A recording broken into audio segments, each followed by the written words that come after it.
Good evening and welcome to this, the fourth in a series of critical conversations. This is a series of events that we're hoping will kickstart a meaningful dialogue around the university museums, their history, and how you all can engage with their current activities and future plans. One item of housekeeping: if you wish to turn on the live captions, you can do so by clicking the three dots on your menu on screen. And please do use the Q&A function if you wish to ask a question. You can do that at any point during the event, and there's going to be lots of time for discussion in the second half. So I'll start by introducing myself and then my three panelists today. So my name is Emma Bond. I'm an academic in the School of Modern Languages, and I'm moderating this critical conversation series. I'm here because in 2018 I set up a network of museums called Transnational Scotland, which aimed to highlight stories relating to empire and colonialism in heritage collections across the country. I'm working with the V&A Dundee on their journey to decolonise their permanent Scottish design galleries, and I'm organising an exhibition which will take place at the Wardlaw Museum here in St Andrews in 2022, and that's called Recollecting Empire. So Recollecting Empire is also a chance for the museums to engage with processes encouraging diversity and decolonisation. And that's why we're linking these events into the exhibition. We really want to include lots of different voices in the planning of the exhibition.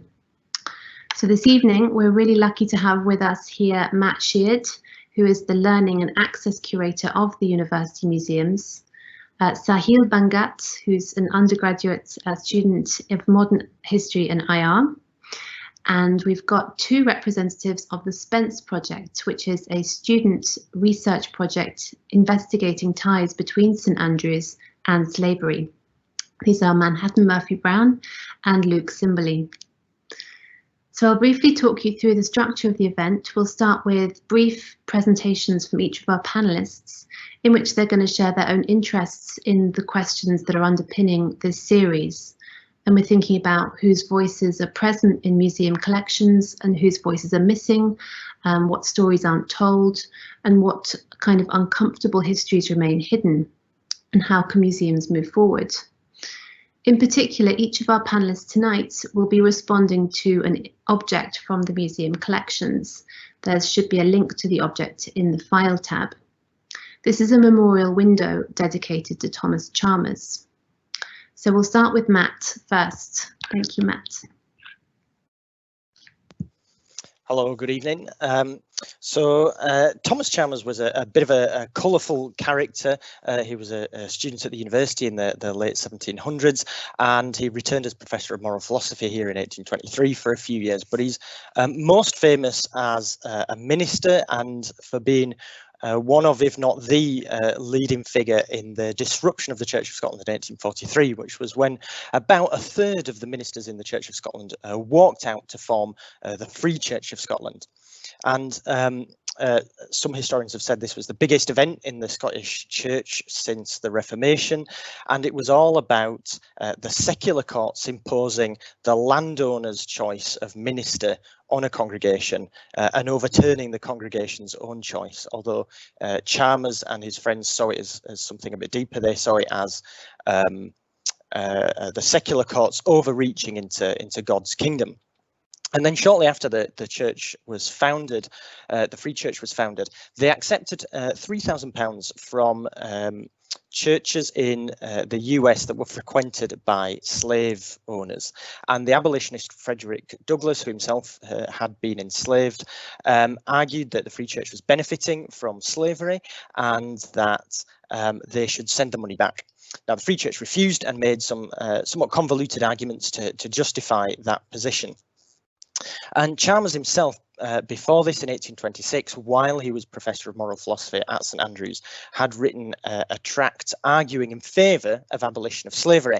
But the solution to the problem was, shall we say, somewhat unsavoury, which is putting it lightly. He said that each slave should be given one day off every week, and that on that day off they should work to earn some money, and then they could give that money to their master to pay for another day off. And so they could buy off buy an extra day off, and then work on those 2 days to buy another day off, and so on and so forth, until by Chalmers' calculation, within 7 or 8 years, the slave could have bought his own freedom, and then they could start to do the same to buy the freedom of their families. And then Chalmers wrote, and I quote, "But the slave who idled away his free time, either in sleep or amusement, would of course make no further progress towards a state of freedom." And I don't think that really needs any commentary. It's a pretty horrendous solution, really. I think I hope we can all agree. So this is an issue that interests me on a personal level and on a professional level. On a personal level, because I am a member of the Free Church of Scotland, and because Thomas Chalmers has long been a bit of a hero of mine. So when I first read this back in the summer, it was a bit like a punch in the stomach. You don't like to see your heroes getting it quite so badly wrong. And on a professional level, because I'm interested in how we interpret the past and how we consider some of these issues, particularly an issue like this, where how do we look at this issue in a nuanced and balanced way, while saying yes, racism and slavery are absolutely wrong. They're wrong now, and they were wrong in the past, and we need to give voices to those whose histories have been hidden. But at the same time, that doesn't necessarily mean that we have to demonize those who have got it wrong. I think Chalmers and the Free Church were actually trying to do the right thing and got it completely and utterly wrong. So how do we find this balance, and what kind of issues do we need to take into account? Interests me a great deal, and particularly how we do that in a museum where our primary means of communication is usually a 70-word label. Thank you very much, Matt, for introducing the context of the object for us, and your own kind of personal response to that new information. Should we move on to Sahil now, please? Yeah, I found what Matt said was quite interesting, and from understanding your personal and professional opinions on it, it made me think the wider levels when it comes to understanding Thomas Chalmers, and when it comes to understanding historical figures. And it comes to picture, it plays into the idea of how do we evaluate people in history. Currently, do we have to look at these scenarios as this person doing, as Thomas Chalmers doing, being good or bad in history? Is that the level of evaluation we need to do, a spectrum of good or bad? And does that harm the way that we evaluate historical figures or areas in history? And it was quite interesting understanding that. And is that the role of the museum, whether to place an idea of good or bad on a historical figure, and whether that impedes on historical analysis and evaluation? And I think the nature that your museum is facing is something that's faced across the UK and across the Western world, especially with the current political climate. And as a result of that, many places have to reevaluate how they are understanding and how they're portraying people in history. And it comes into the question, how do we evaluate people in history on that spectrum, or can we bring a more nuanced understanding into events, people, and structures in history? Thank you very much, Sahil. You see, you're all asking such great questions. I hope you realize I'm going to ask them back to you at some point in this event. And on that note, don't forget you can all ask questions just by posting them in the Q&A. Manhattan, would you like to go next? Thank you. I think this is a very interesting conversation, and especially representing the SPENCE project. I know Luke is going to speak after me, and I hopefully don't step on his toes with this. But we've had a lot of these conversations internally, and what I found very interesting about this specifically, the more memorial window, is that it comes almost at an overlap of two separate conversations we've had.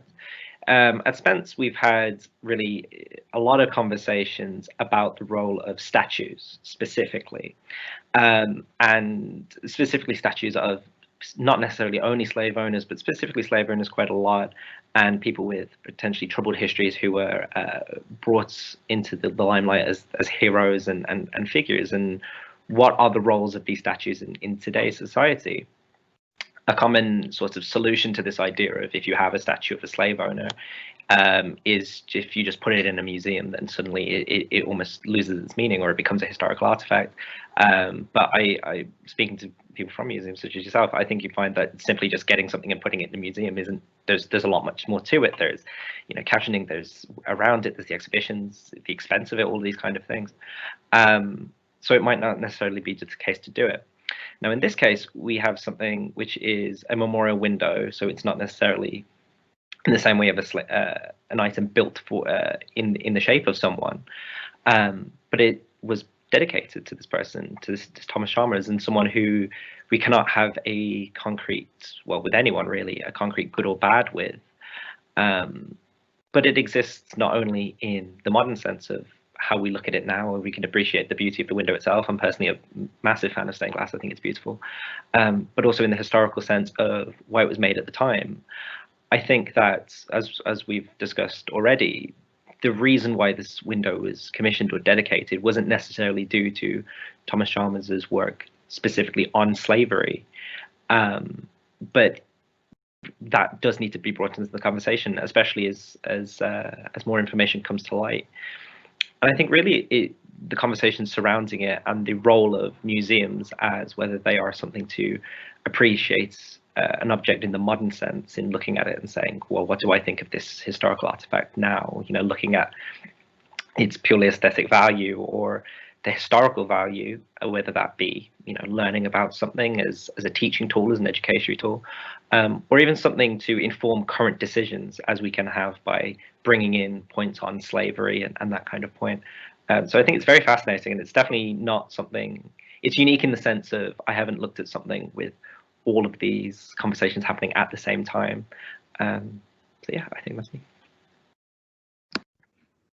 Thanks, Manhattan. Luke, would you like to follow on? I would, thank you. So part of what our project has been trying to examine is exactly this, exactly how a microhistory of, you know, an object, a person, something on a very small scale can be extended in scope to look at larger global phenomena. Obviously, in this case, we're looking at the larger issue of unfree labor in general, and something that probably transcends even just you know, transatlantic slavery as we understand it. And we have to acknowledge that when, you know, when I was growing up in America, I was often taught, even at a high school level, transatlantic slavery as being a triangular trade route from Europe to the Caribbean and then to America, and to be nothing more than that, you know, just something running between those three places. But it doesn't really acknowledge all of the other factors, where those consumer goods are ending up, how, you know, they're ending up in Europe, where raw materials are coming from. There's a huge work from the last 5 years titled Slavery Hinterland, for example, which is secondary literature that looks at exactly this. It takes examples from, you know, Eastern Europe, where minerals were being shipped to the New World. It's taking examples from just up here in Dundee, which, you know, obviously was known very well for shipbuilding. The jute factory as well, jute being used to make rope, which was used on virtually all, you know, forms of transport at that time. The economic implications of this are massive. And then to follow the money, if you will, and to arrive at, you know, an estate home in Britain, or to arrive at other institutions which might have benefited from this money, whether that's a university, whether that's a charity, isn't really important. It could even be a statue. It's about taking a more complete picture, taking a step back, and trying to find the interconnectedness at all of this, and try and take a truly global approach. And it is very fascinating, in my opinion, to shrink things down to their smallest, just a stained glass window. And even, I'm sure, within the labor that was used to produce that, within the materials that were used to produce that, the techniques, the ideas, that we could find a global connection. Yeah, absolutely. Thank you so much to all of you. And I'm wondering, Matt, if you'd like to kind of respond to some of those thoughts and some of those questions, and just start to think, you know, we've got here sort of fantastic kind of research and this idea of replacing the global connections of objects together into a more inclusive narrative, a more balanced narrative. How do you think museums can start to go about doing that? I mean, as you've said, you've got maybe, you know, a tiny label to do so in, or a 2-minute guide. You know, how do you try and balance the sort of information of these complex stories that we're talking about? This is going to sound like a bit of a get out, but I'm not actually sure, to be completely honest, how we begin to do that, because the issues are so complex. And even so, we might have our 70-word label. That's difficult enough, but then, you know, we might have a track and an audio guide, but even then that's maybe 2 minutes. So really it's events like this that start to help us to tackle those issues and allow us to start bringing different voices together and different points of view so that we can actually discuss them and think about them.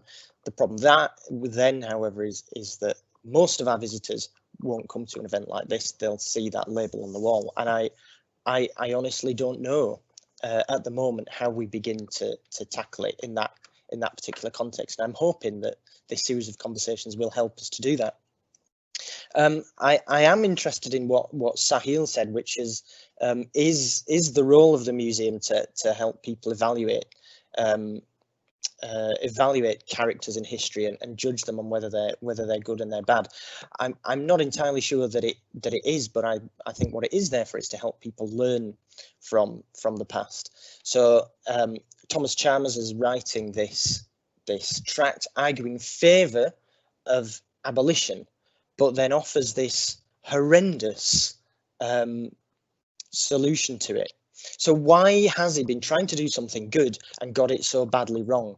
And that's where museums, I think, can help to start to consider these issues. So Luke mentioned the way that slavery was ingrained within our society and with our economy. So does that have something to do with it? Is Chalmers trying to find a practical solution to get out of this situation? Much like today, if we said, well, we know we need to get rid of the internal combustion engine because of the climate crisis, so we should ban it at midnight tonight. Well, we all know that wouldn't happen because politically it wouldn't work and economically it would be a disaster.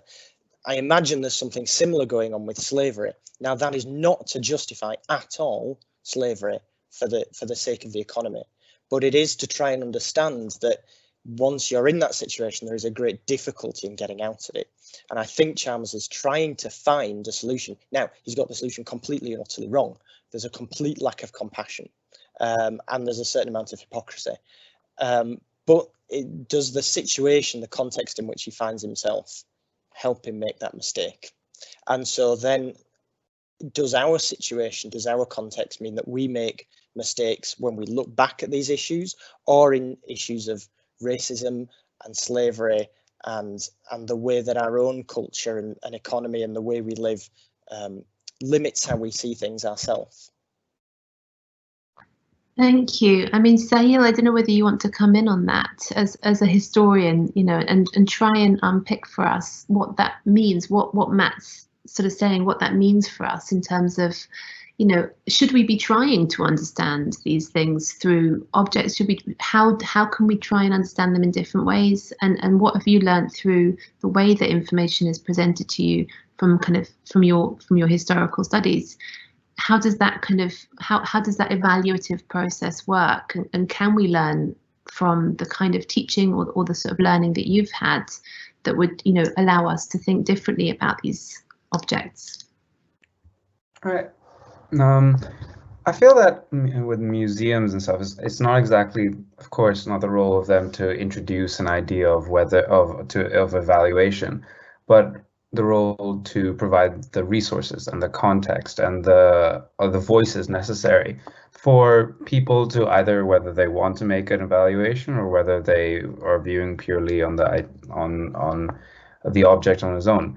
But I think there is I think going on to what Matt said about how museums are able to, or how smaller museums or museums are able to tackle these sort of issues on smaller plaques or just 2-minute recordings. And it comes into question whether it's the role of the single museum or should this be a collective understanding. And of course, the museums are in this together when it comes to trying to disseminate information, trying to provide the best resources possible. And it comes to the idea of whether that role of portraying the voices of those who may not have had their voice before, is that just put onto the role of a single museum, or is that a collective responsibility? And I feel that we could look at that as a collective responsibility and growing into a culture of understanding, and how the Chalmers window is one of many objects when you look at it. And many museums have to face this kind of reality when it comes to the context behind their objects and the benefactors or those whose objects are related to, and becomes into question whether whether it's a collective responsibility, whether this issue needs to be solely put onto the eyes of a single museum who had a single artifact. And creating that culture is important for, especially in the historical perspective of understanding context. Yeah, thank you. And I think in a way we're probably in quite a lucky position here when we're talking about a university museum, and then we're talking about the fact that this is a collective responsibility, and we're lucky to have, you know, projects like the SPENCE project that I think actually can really tie in and help us again to understand the links that we have in the town between the institution, but also between the built environment, between the kind of the tangible heritage that we have around us, and slavery, for example. And Manhattan, I don't know whether you want to share a little bit more about some of the findings that you've had in the project, and also how you think that those might enhance museum interpretation within the town itself. Yeah, 100%. I think what we found with the SPENCE project, and I think Luke alluded to a little earlier, was that it's very easy for many of us to look at this as something that happened so long ago, and we are learning from it, so detached from it. And even if there are legacies of it, it is, you know, concentrated in areas which are so far removed or would be so obvious and you know, staring us plain in the face, that we would know about it almost. It's almost this idea of you are not immune to almost the propaganda, if you will, of the legacies of this.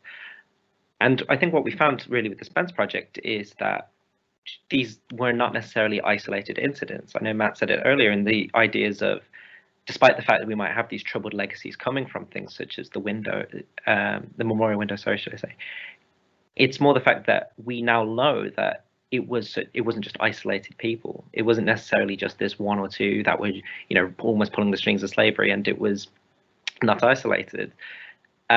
It was in effect a global system which affected many people's lives and continues to affect so many people's lives, and through that.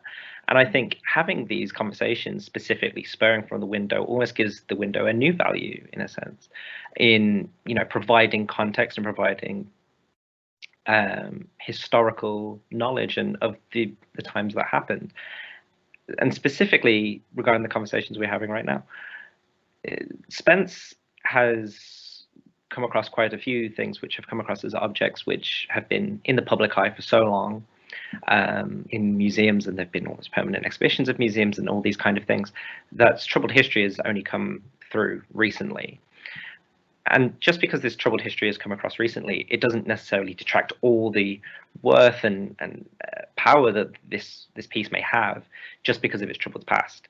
However, without the conversations and without the acknowledgement that comes from that, it's almost a waste, and a waste for learning not only its primary historical factors, but also what's coming on more recently. In our local history in St. Andrews and Fife more generally, learning things that, you know, the streets that you walk on or the buildings that you walk past and all of these kind of things may have links to more of a darker side of history doesn't necessarily mean that these are cursed or, you know, doomed to history in the sense, but it does differ the way you look at these kind of places. And you shouldn't necessarily feel bad because, you know, enjoy this window, or you walk down the street, or you even live in a property which was constructed by this kind of thing. But without the context, then it's almost like you're not getting the full picture of it. And I think these are the kind of considerations that people have on an individual basis. You know, you have, even from sort of a more of a macro lens, you can have conversations about you know, companies and everything with such troubled past in the past, but if you buy from them, it's more of an individual choice. And I feel like that's almost the sense in which museums have, in which you can go to a museum, you can observe the value of an image, you can learn about it, and then you can make your own individual judgment. Now, that's not necessarily continuing on the legacies of this individual judgment. As Matt was saying, you know, having this hero isn't necessarily a bad thing, because I know you yourself wouldn't argue for the non-abolition of slavery, but in acknowledging and having the conversations as we are in today, that all adds into the discussion and creates a more well-rounded, I would say, view of it. Yeah, I think that's such a useful point to make, is that actually the object becomes a resource, right? It becomes a resource with new value because it allows us to tell this story. And I think that what you're doing, you know, around the built environment as well is so useful because of that precise reason as well. Luke, can you tell us a little bit more as well about how you're planning to disseminate and share the findings of the project, and what kind of opportunities for collaboration do you see with other parts of the university? And while I'm saying that, don't forget to post your questions in the Q&A. I don't want to take up all the time in the discussion myself. Okay, thank you, Emma. So a lot of this remains to be seen. We've been very fortunate in the last week to have been in talks with the university in setting up our project as something more formal and integrated, hopefully in the forms of something with its own type of university led steering committee with faculty from the School of History. From there, hopefully there will still be a lot of there will be many opportunities to interact with not only our local museums, but also student-led groups. We've been considering, sorry, I'm not presenting on this very well. Let me go back a step. So when we think about statues, when we think about the symbolic value that something like a window has, you know, that something like a statue has, something like the fountain on Market Street, for example, which is dedicated to an infamous slave owner and erected by, you know, many people in the community of St. Andrews during the late 1800s. That value becomes very important, and we need to consider how, if we want to paint a more complete view of our past, why are we not then constructing new statues which can, you know, take us in a completely different symbolic direction? The man from which our project gets his name, David Spence, was a formerly enslaved person right here in Fife, in Weems, who was able to, well, get his way to freedom through the help of poor salt miners in Fife, who were able to help him become a member of the church here. And then through that sort of loophole, that sort of legal loophole, he was able to become, you know, a full citizen in Scotland. It's just things like that. It's things like David Spence, people like David Spence, you know, lived histories that, if we're going to celebrate the work of Chalmers, if we're going to, you know, talk about Dundas as a statesman, we need to look at complete picture of these people. And I think that if we're able to raise funding, if we're able to raise awareness, if we're able to involve, you know, local artists and get some sort of, you know, newly built environment, then that's something I'd be very happy with. But that's a much longer term idea. I mean, projects like this have been inspired by similar ones at Brown University, William & Mary, Cambridge, Oxford, Glasgow. Over 100 notable universities are doing this type of work. We're late to the game. We've got a long way to go. And most of those, most notably Brown being the first one to do this, really. Brown started in 2003. Going back 3 years before that, 2000, Brown University has the first Black president of any Ivy League university. And she sets up a steering committee to look into this, a much larger scale than the Spence project is. And it took them 5 years to even publish their findings. Once they published their findings, it took them several more years to even get a response from their board on them, and then to even affect change. So it's the same thing at William & Mary with the Lemon Project. That was started by a group of students in 2007. It was passed in their student union as an amendment. And it's only 10 years later now, sorry, 13 years later now, that it's actually been accepted by the university's Board of Trustees at William & Mary as, something that happened, as an involvement with slavery, which has still come with no apology or no real recognition of what went on that campus. Obviously, I'm not trying to say that the history of a university in Virginia is the same as a history here, but that is where we begin to situate St. Andrews within a global perspective, within a global context, and say, well, here's where things differ, here's where they're the same.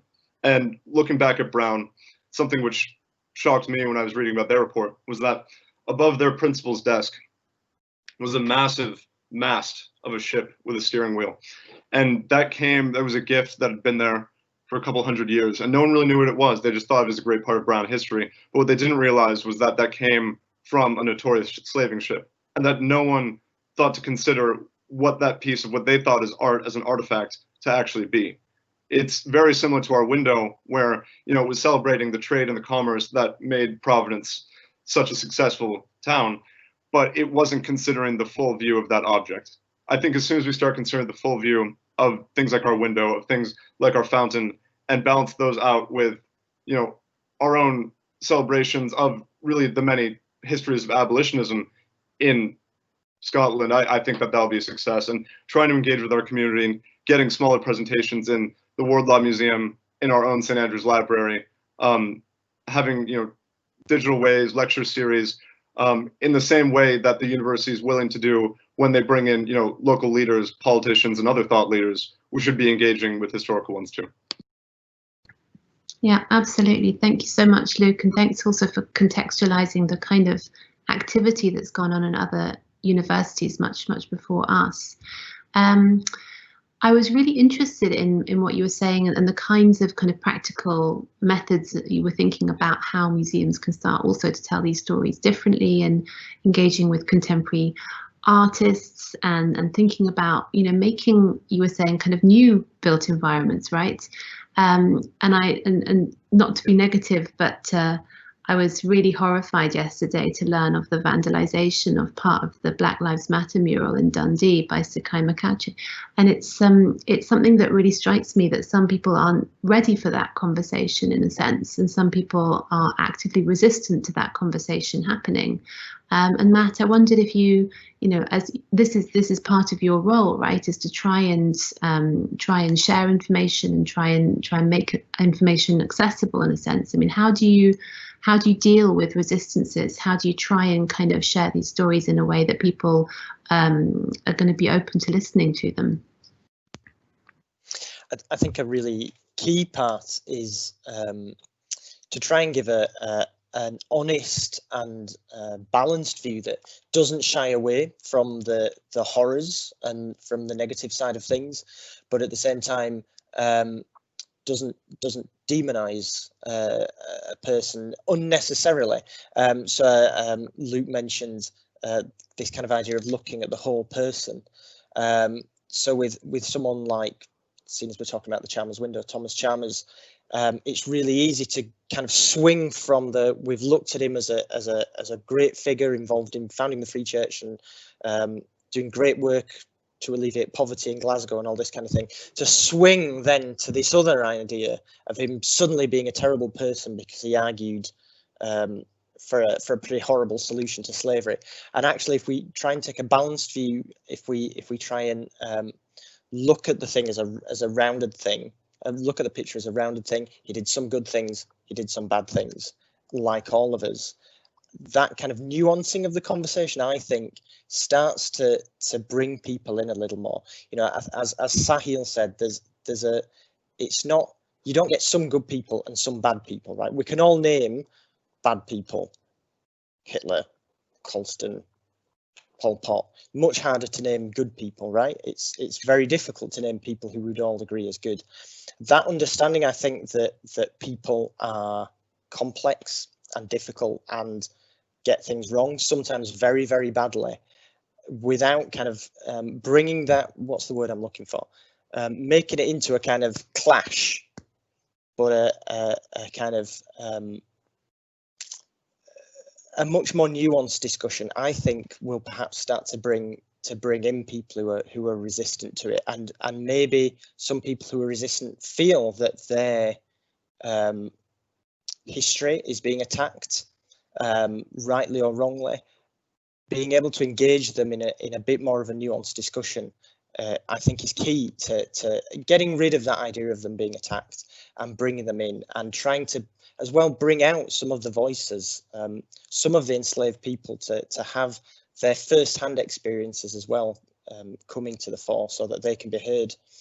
We worked on a project a couple of years ago where we gave migrants and refugees the opportunities to share through photography some of their experiences of being migrants in Fife, and some of the good things that they'd experienced and some of the bad things that they'd experienced. And that helped, that kind of first-hand experience helped visitors to that particular exhibition to understand a little bit more about what it's like.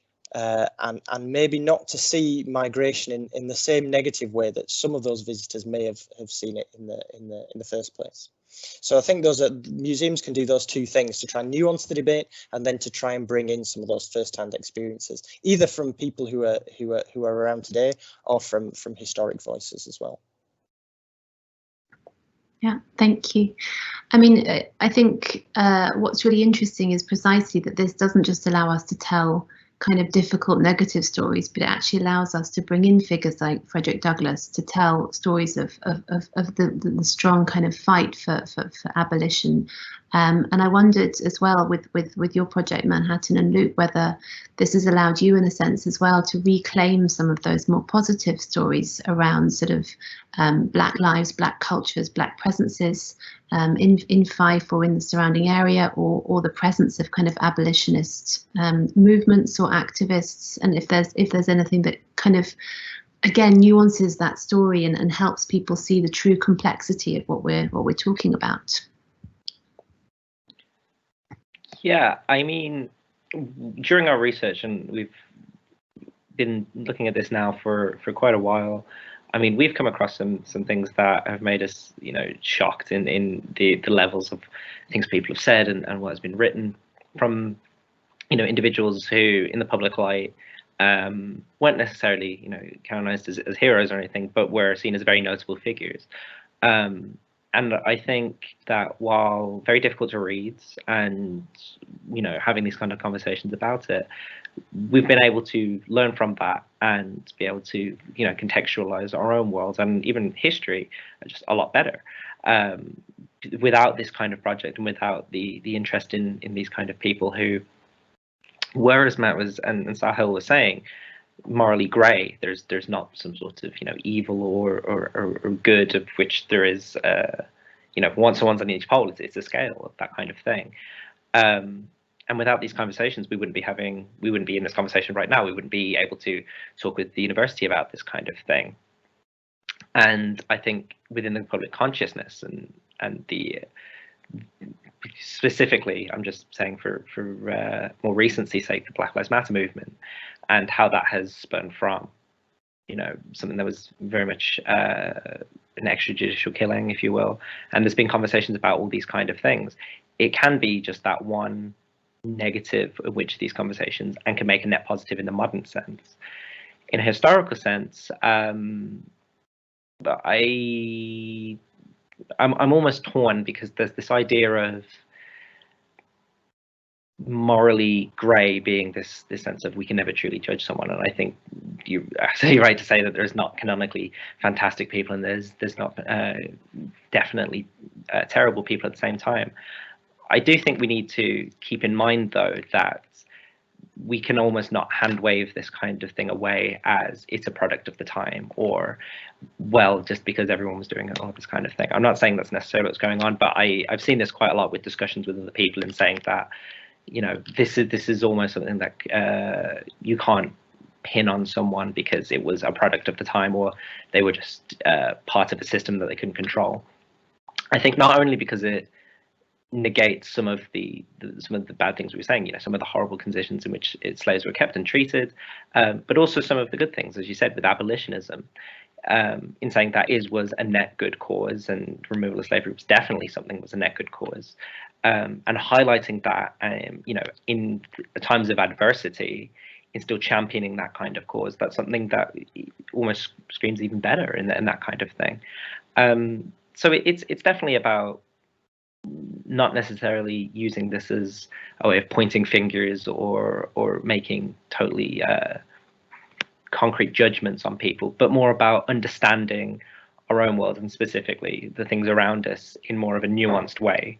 And you find, as you said, stories both historical and modern from that, which you can learn from anything with different people's point of view.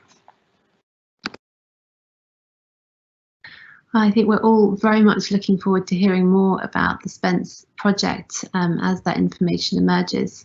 I'm going to thank all of our panelists very much for their contributions to the conversation tonight. And I wanted to finish just by letting you know that the next conversation is going to be on Tuesday, the 3rd of November, at 7:30, and we're going to try and do something just a little bit different with that one, and that's that in the last 4 we've picked the object ourselves in a way. We've tried to pick objects that we think open out to wider discussions like they have tonight, and things that we really wanted to think about in relation to the exhibition and to the new kind of mission of the museums. But we really want to hear from you, from the people that are listening to the conversations, particularly our sort of student body. And so we're going to put together a selection of objects, and we want you to kind of vote for the one that you'd like our next panel to talk about.